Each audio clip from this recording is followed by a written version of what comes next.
There's a mythical, there's a historical Jesus, and there's a mythical, mythologized Jesus. Mythologized Jesus. The mythologized Jesus is universal. He's above the law. He loves Gentiles. Right. He's with prostitutes and sinners. He does tax collectors. The historical Jesus, on the other hand, and multiplies loaves and fishes. And all these parochial Jews, they're little, they're into the law, they're this and they're that, and they don't understand Jesus among them. In reality, if you want to get to the historical Jesus, you go to James. And what you find out, it's the opposite. It's the guys who are against Jesus that are actually the universalists, if you will. They're Hellenized, they're collaborating with the Romans. Right. And the historical Jesus is actually parochial, zealot, into the law, into is that right? Exactly. You're exactly extreme. That's exactly. You summarize kind of your thesis like. Well, it's hard because you see, it took me a long time to develop the thesis. Yeah, but you're smarter than me. You're smarter than me. You know. I mean, it's all swim. I'm seeing your shoulder. I'm sorry. No, not you. Oh, not me. Look, the thesis is that by doing the search for the historical James, you're not only going to find James, you're going to also understand what the Dead Sea Scrolls were and come to the true picture of this period. Let me give you an example, including who Jesus had to have been, because he couldn't be the person Paul. Paul's view of Jesus is determined. First, he never met him. And he admits that. Second, he persecuted Christians, and he admits some unto death. It's part of my thesis in my book that Paul had a hand in the death of John the Baptist. And you'll see why, because they're both in the same place on missions at the same time, and Paul is on a mission to one of John the Baptist's enemies at that time. He only has a contact with a supernatural Christ in heaven, as he calls him, Christ Jesus in heaven. Paul has apocalypsios. It's the Greek word for vision. He has visionary experience of a Christ Jesus in the clouds. He never met the earthly Jesus, so his Jesus is the heavenly Jesus. That Jesus tends to be a reflection of his own persona and the doctrines that Paul thinks that Jesus should have preached. But, that's why he was laughed at by the people in his own time. He said, who is this Johnny-come-lately? Who is this newcomer? Who is this bounder? But he had certain advantage of them. He was well educated. He was a Pharisee. He came from an upper-class family, probably a very, very wealthy one. He had a Roman citizenship. He wasn't a simple little fisherman or a cobbler or something like that. He had it all over them, and he took them to the cleaner in his discussions. They couldn't hold a candle to him. But he is extremely cynical. Now, going over to the other part, take this doctrine, this document that's recently been labeled MMT. You've heard of that. It's a letter, presumably from the head of the community to a king of some kind. It's a very convoluted letter. It's the only letter among the Qumran corpus. It's probably from the righteous teacher to some king. Well, it depends when you think the righteous teacher lived. I think the righteous teacher lived in the 1st century. I give a lot of reasons for thinking that, and it's too complicated for this discussion. But if you look at that carefully, you'll see that letter contains the actual directives James makes in the book of Acts to overseas communities. It makes it, though, from an unfamiliar way, not from the smoothed-up, Hollywoodized, slick way Acts presents these things in 3 points: abstain from blood, things sacrificed to idols, strangled things, and fornication. In MMT, it's convoluted. Things sacrificed to idols is a subject of about 70 lines, not taking things sacrificed to idols. Fornication is another 20 or 30. Blood is assumed. Carrion appears in certain of the intuitions there. So that letter would be a parallel to James's letter to overseas communities delivered to northern Syria. So what is my conclusion? You'll take a Qumran document, it'll look so alien and so abstruse that you won't see it as a Christian document. But in fact, that's the original. If you could summarize, what after all this study, all this thinking about this stuff, what's the fundamental difference between the mythologized Jesus and the real Jesus? The problem is that people take literature as history and have an inability to distinguish between a work of literature, which the Gospels represent for the most part, and an actual history, which is what Josephus would give them, a nitty-gritty, down-the-earth, ugly, nuts and bolts history.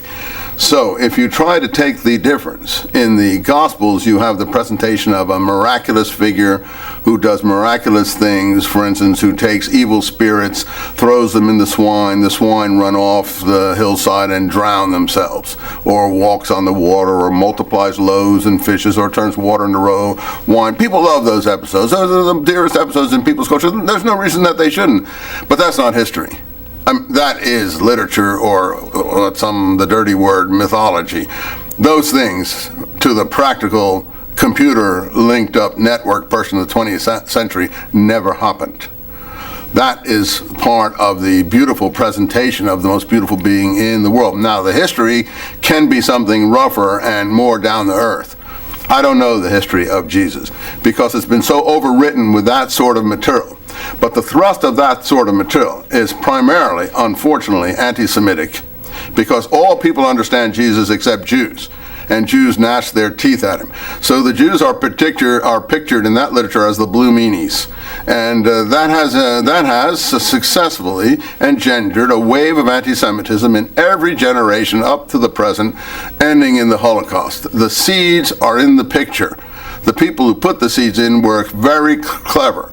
They were not Palestinian Jews, obviously. They were not self-hating Jews. They were overseas Gentiles who didn't like what the Jewish people represented and didn't like the doctrines about Christ. So that whole picture, to my mind, is, I hate to use the word, people hate me for it, corrupted. That's where the scrolls come into play. The scrolls are an indigenous literature of the Messianic movement from a Palestinian viewpoint, which are not corrupted. They were not worked on by an editorial committee. They were put in the caves to save them, and they're like a time capsule. They remain for 20 centuries. That's why I'm so interested in these scrolls. So, what do I think Jesus was? Everything written in the scrolls. That is the kind, whether it's mentioned there or not, that is what the Messianic movement is: a nationalist, extremist, xenophobic, and very much law-oriented apocalyptic group. What do we get in the scripture we're familiar with for overseas? Very good proselytation documents, but largely in the interest of the Pax Romanum, and often the very reverse of everything we have in the Dead Sea Scrolls. So yes, to my mind, Jesus has been reversed, turned in the very opposite of what he would have represented in Palestine as the Messianic popular leader there. Meaning he would not have been sitting with the prostitutes and sinners and tax collectors. He would have observed purity regulations to be a popular Messiah. He would have been anti-Roman. He would not have been talking to Roman governors and Roman soldiers. Roman soldiers would not have recognized him as the Messiah before Jews did. These are all documents aimed at proselytizing Roman soldiery and Roman governors, not Jewish people, and presenting Jews as the devil people. And the world has got the picture. Now, is that why James has been marginalized? Absolutely. Because as James was written out, he's a philo-Semite, anti-Semitism was written in. That's exactly what happened. And you know, there's a second James in the scripture. That's the multiplication of like-named characters. He's called James, the brother of, oh, not Jesus, John, the son of Zebedee. Oh yeah, John and James, the two sons of thunder, James, the brother of John. But that James, the brother of John, is conveniently eliminated from the book of Acts just when the real James is introduced into the book of Acts. And the interesting thing about him is that Paul doesn't even know him. Paul, a contemporary writer who knows all these people, Peter, James, and some of the others, never mentions James, the brother of John. So even in those problems, these multiplication goes on, and there may be the multiplications can be explained by the marginalization and the pushing James aside because of the sort of messianism he represented was not cosmopolitan enough to do the job that those people were intending to do. Paul says, "I believe in winning. I run the race to win." He says this in 1 Corinthians 6. All the runners at the race are fighting for a prize. I run for a prize that will never wither. That's how I fight, not beating the air. So he uses Roman stadium athletics to show the kind of way he approaches. I'm a Greek to the Greek, a Jew to the Jew, a lawkeeper to the lawkeeper, a lawbreaker to the lawbreaker. I will do whatever I have to do to win. and he wins. And these Jerusalem people don't have a chance against that kind of person. He is the first Lombardi. Winning isn't the only thing, it's everything. Or Al Davis, just win, baby. Paul is the first win baby of the beginning of the millennia, and he does win. But we would consider that a rather cynical approach to proselytization. Now, I spoke yesterday to one of the what's his name, the professor from Edinburgh, Balcom, and he said, I played a little devil's advocate with him and did a little Eisenman with him. He says, yeah, you can't. On the evidence, James, Peter, Paul, they all got along like a house on fire. Yeah, they differed a little bit about, they didn't agree. The issue was not, of course, James thought the Jews shouldn't start breaking the law. That wasn't an issue. Wasn't an issue for Paul. They really, what was the relationship going to be between Gentiles and Jews? So they all got together. Everybody's making a big deal about factionalism. I don't see any factionalism, he says.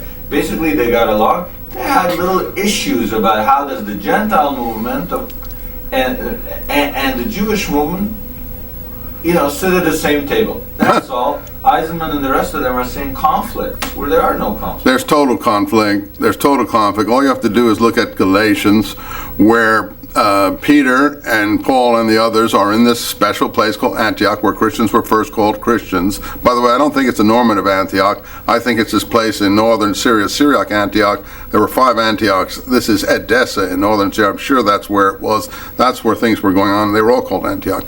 But the point is, then the messengers of James came down with his instructions to oversee communities. And Paul himself admits that all of the people who used to keep table fellowship with Gentiles stopped doing it and withdrew because of the party of the circumcision. They call James's party the party of the circumcision, and the messengers from James.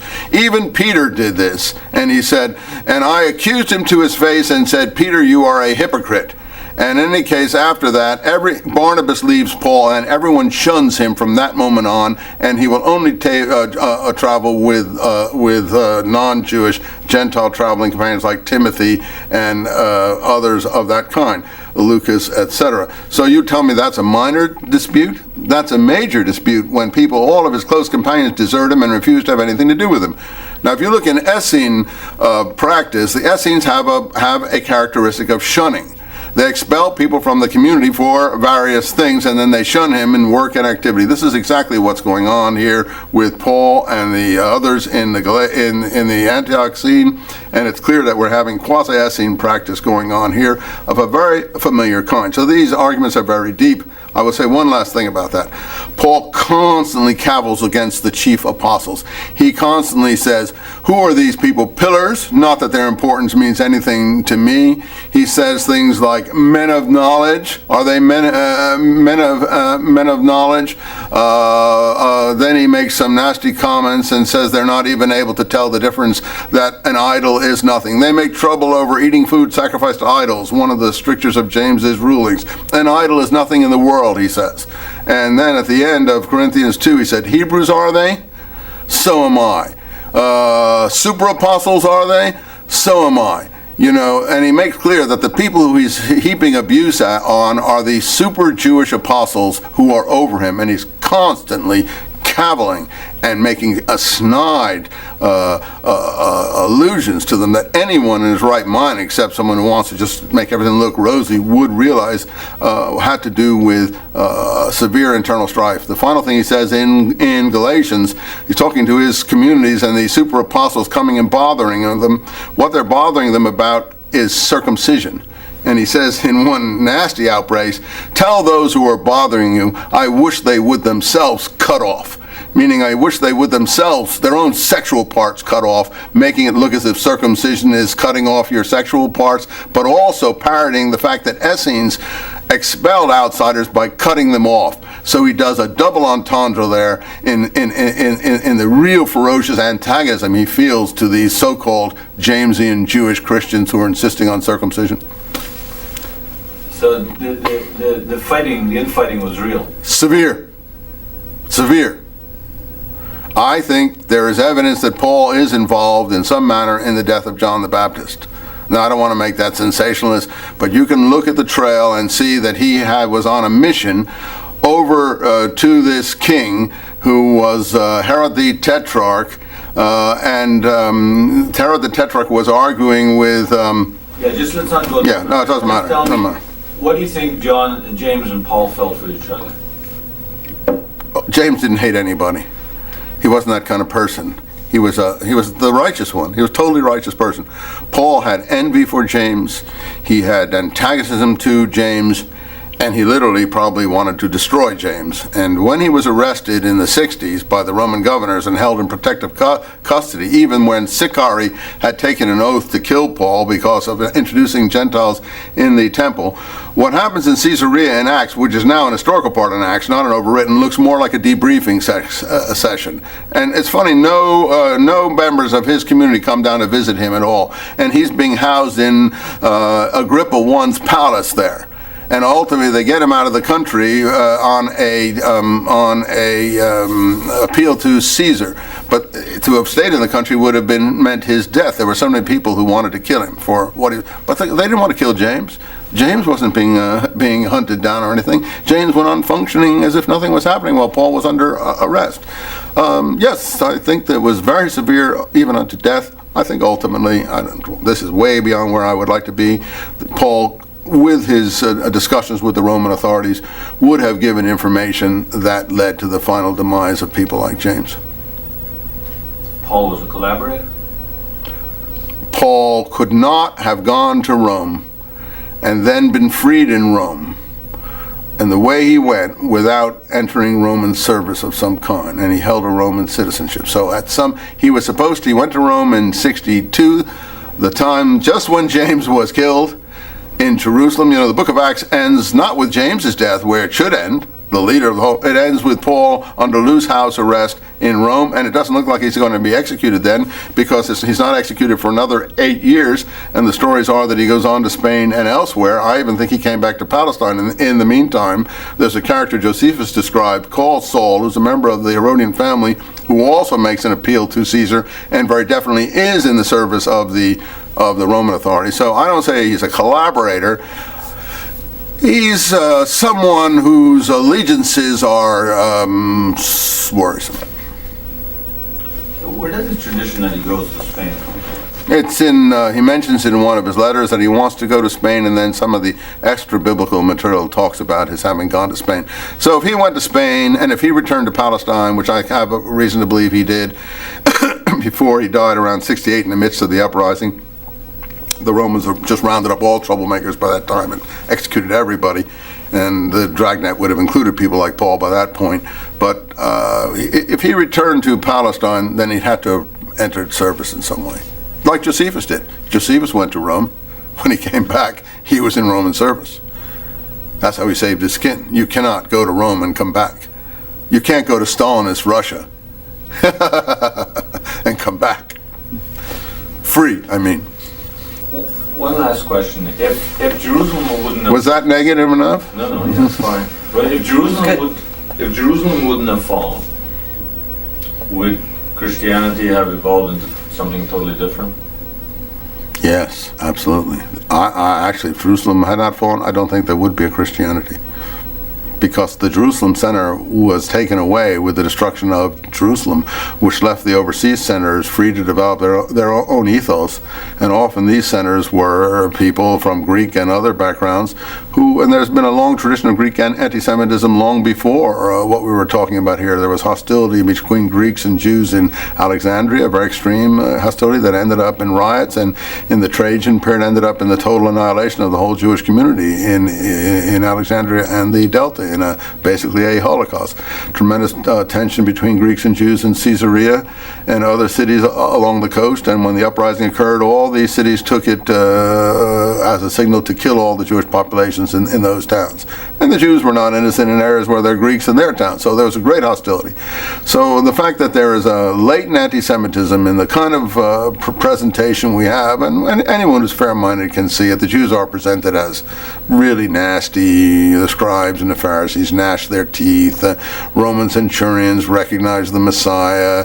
Oh, Chorazin and Bethsaida, if the wonders that have been done here had been done in Lebanon and Syria, they would have belonged long ago. In other words, everyone gets the picture except Jews, Samaritans, the Good Samaritan, and so on and so forth. So there's Jesus is presented as not loving his countrymen much. Well, if he's not loving his countrymen he loves everyone but his countrymen. If he doesn't love his countrymen very much, how would they ever have been able to accept him as a popular Messiah in the first place? I think he was a popular Messiah in his time, whatever it was he represented, and that gainsays largely, with large crowds of people following him, that picture has come down and reflects the anti-Semitism of the Greco-Hellenized Roman Mediterranean, which is normal.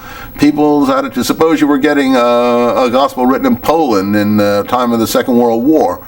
You could have, or in Nazi Germany, you could have gotten some very negative stereotypes of Jews in a gospel of that kind. So it depends on, we say the victors write the history. Unfortunately, they didn't expect the Qumran scroll time capsule. In there, the losers wrote the history. So we are blessed with a precious moment. I hope this sarcophagus enhances it. But no, there wouldn't have been a Christianity because the Palestinian Center would have existed, and the Palestinian Center is more this apocalyptic messianism that you get in the scrolls. It probably wouldn't have been a successful proselytizing activity because it wasn't able to morph and change and receive things like pagan practices such as communion, drinking the body and blood of the living and dying God, or later on Christmas trees or Easter bunnies or reindeer or totem animals or whatever you needed to go.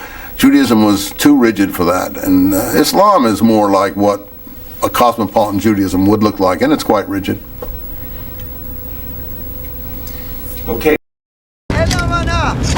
And when the centurion, who stood there in front of Jesus, saw how he died, he said, "Surely this man was the Son of God."